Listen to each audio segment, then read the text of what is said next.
ए दुनिया रे सबु किछि अस्थायी तेणु किछि पाइगल बोली केबे भी गर्व कर कारण दिने ना दिने सबु किछि हरेबाकू पड़िथा।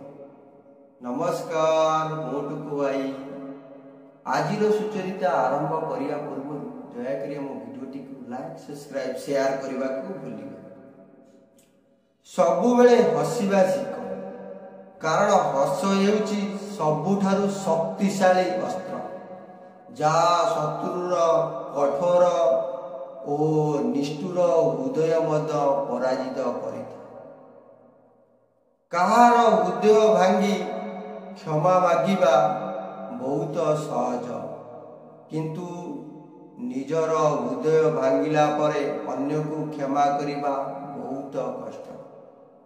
विश्वास करुवा लोक धोखा भल पाउथुबा लोक घृणा साहाय्य करुवा लोक भूलीजीव जड़े अमनीष ही कर। जय जगन्नाथ आपणकर दिनटी मंगलमय।